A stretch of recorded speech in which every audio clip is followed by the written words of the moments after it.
시청자 여러분 안녕하십니까? 복지TV 뉴스입니다.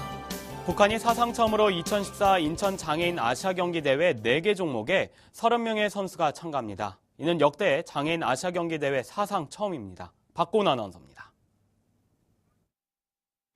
인천 장애인 아시아 경기대회 조직위원회는 북한이 참가 신청서를 APC 아시아 장애인 올림픽 위원회를 통해 지난 3일 공식 제출했다고 말했습니다.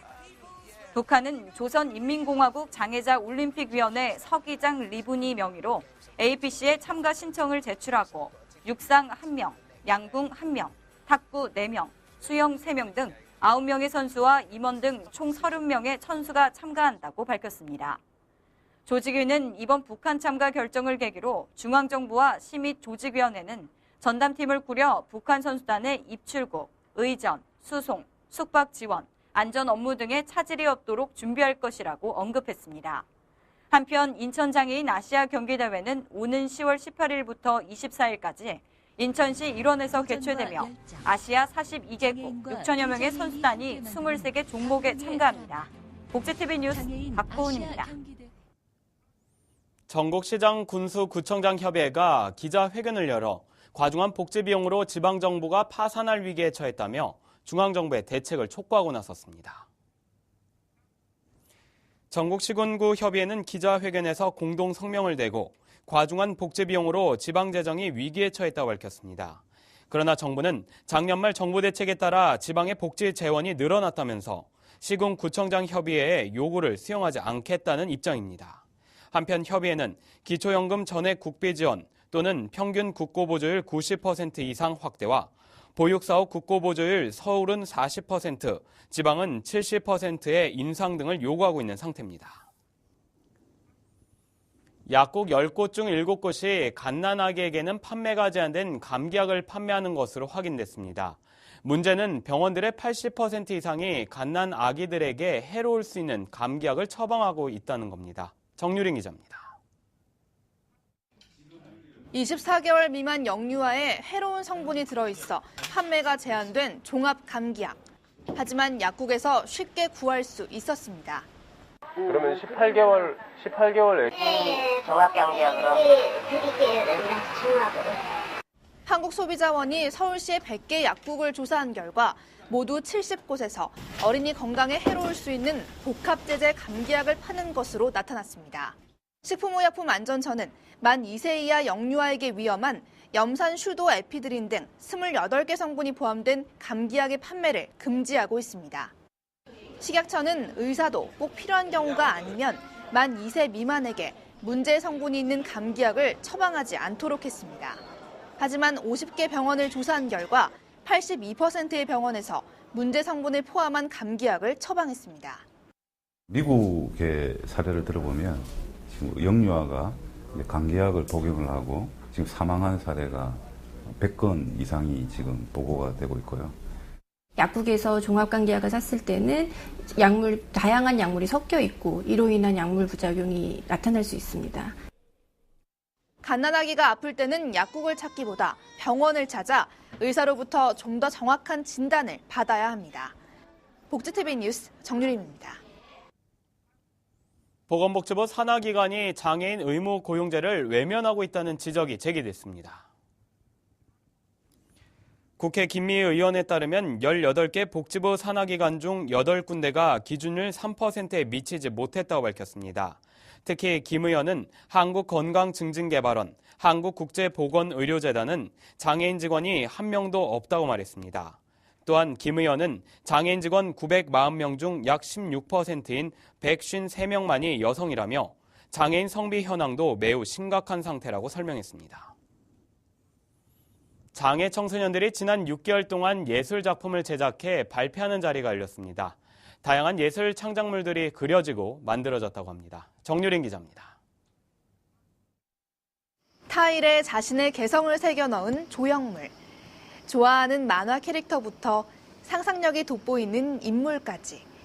상자 하나하나가 모여 하나의 큰 작품을 이룹니다. 이 작품들은 발달장애와 청각장애 청소년들이 6개월간 공들여 작업한 결과물입니다. 시간을 너무 즐겁게 수업에도 참가해주고 그래서 저희는 아침 일찍 프로그램이 9시 반에 시작인데도 되게 즐겁게 이 시간을 보낸 것 같아요. 예술 교육에서 소외될 수밖에 없는 장애 청소년들을 위해 마련된 프로젝트. 일주일에 한 번 그림으로 소통하며 다양한 예술 창작물들이 그려지고 만들어졌는데요.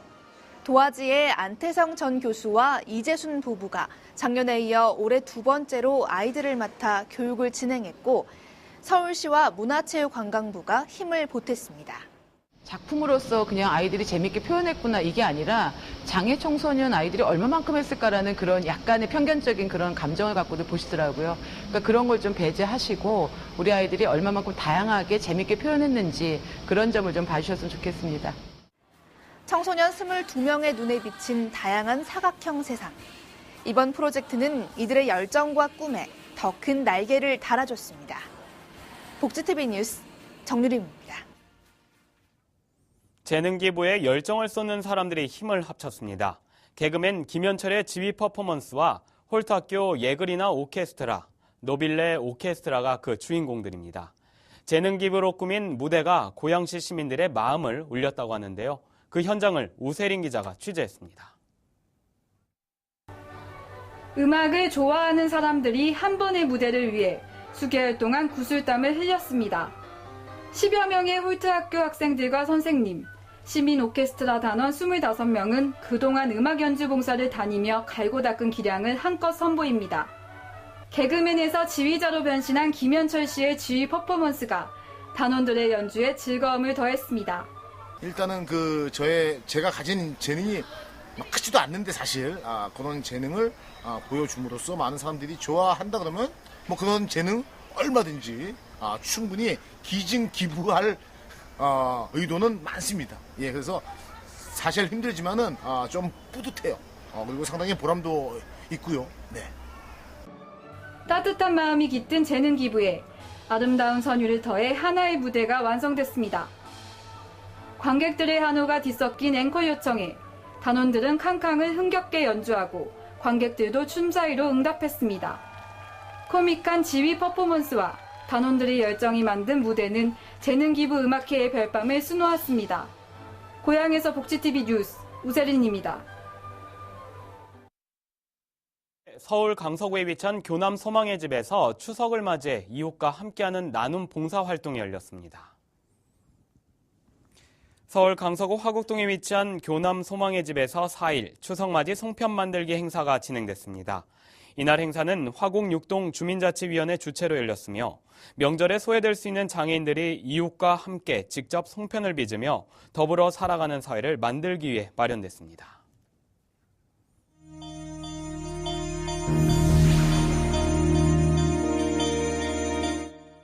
이어서 간추린 뉴스를 전해드립니다.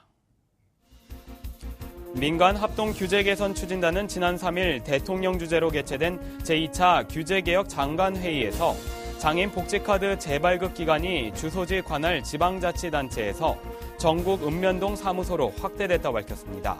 한편 추진단은 개선이 완료된 과제가 현장에 효과적으로 정착될 수 있도록 지속적인 모니터링을 실시할 계획이라고 말했습니다.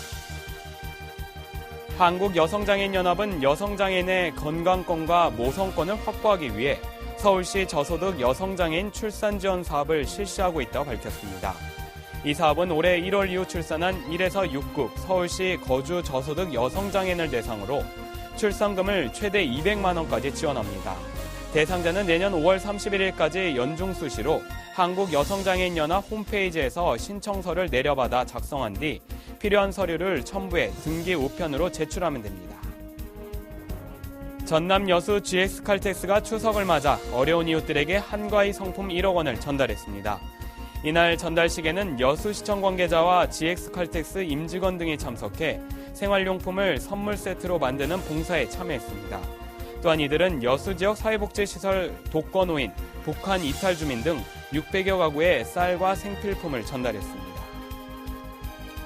사단법인 국민문화복지장애인협회가 추석을 맞이해 서울 여의도 공원에서 오는 6일 토요일 제13회 추석맞이 문화복지 한마당을 개최합니다.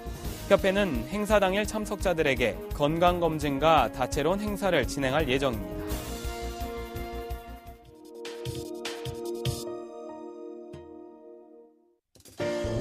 우리 몸의 신경을 따라 찾아오는 심한 통증인 신경통. 신경의 분포에 따라서 저린 정도의 가벼운 통증부터 발작을 일으킬 정도의 강렬한 통증도 있는데요. 이럴 때 귀를 뚫으면 신경통이 낫는다는 이야기가 있습니다. 하지만 신경통을 해소하고자 귀를 뚫는 것은 2차적인 질병을 가져올 수도 있다는데요. 이번 시간 건강해지는 팁에서는 신경통의 귀 뚫기의 위험성을 알려드립니다. 신경통이 있을 때 귀를 뚫으면 낫는다는 이야기가 있습니다. 귀에 자극을 주는 것 자체가 통증을 완화시키는 작용을 하기 때문입니다. 실제로 귀를 뚫으면 신경통이 치료될 수는 있지만 때로는 없던 병을 만들 수도 있습니다. 신경통 치료를 위해 귀를 뚫는 시술을 하게 된다면 진단을 통해 정확한 혈자리부터 확인해야 합니다. 머리가 많이 아프다고 하면 귓볼을 전체적으로 만져주는 게 도움이 될 수는 있습니다. 그다음에 허리가 많이 아프다고 하면 우리가 말하는 귓바퀴를 만져보면 특이하게 아픈 자리가 있어서 그 자리를 자극을 주는 게 좋고요. 만약에 차를 타고 가다가 급작히 멀미가 나고 속이 안 좋을 경우에는 귓속 안 부위를 손톱으로 꼭꼭 눌러주면 심하게 아픈 자리가 있거든요. 그 부분을 눌러주면 충분히 도움받으실 수는 있습니다.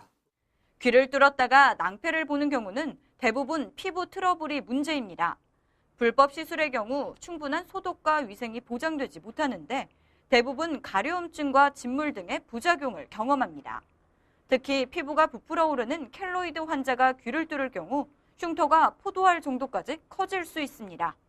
사실 신경통이 있는 사람들은 도움이 일부 될 수는 있긴 하겠지만 위치를 잘못 작용하게 되면 또 다른 만성요통이나 또 다른 두통을 유발할 수 있기 때문에 젊은 사람들이 미용적인 거에서 귀를 뚫는다고 하더라도 굉장히 주의가 필요하고요. 신경통은 무엇보다 원인이 되는 병을 찾는 것이 중요한데요. 통증 정도가 심한 때에는 안정을 취하고 병원을 찾아 적합한 치료를 받아야 합니다. 신경통을 줄이기 위한 귀 뚫기, 때로는 득보다 실이 더욱 클 수 있다는 점을 반드시 기억해 주세요. 서울시가 오는 2018년까지 중증장애인과 독거장애인에 대한 24시간 활동 지원을 확대한다고 밝혔는데요. 물론 인원을 확충하는 부분은 반가운 소식입니다. 그러나 이번 발표에는 활동 보조인들에 대한 낮은 임금 등의 노동 환경 개선 등의 내용은 없었습니다. 일반 통행식 복지 정책 더 이상은 안 됩니다. 이상으로 복지TV 뉴스를 마칩니다. 시청해주셔서 고맙습니다.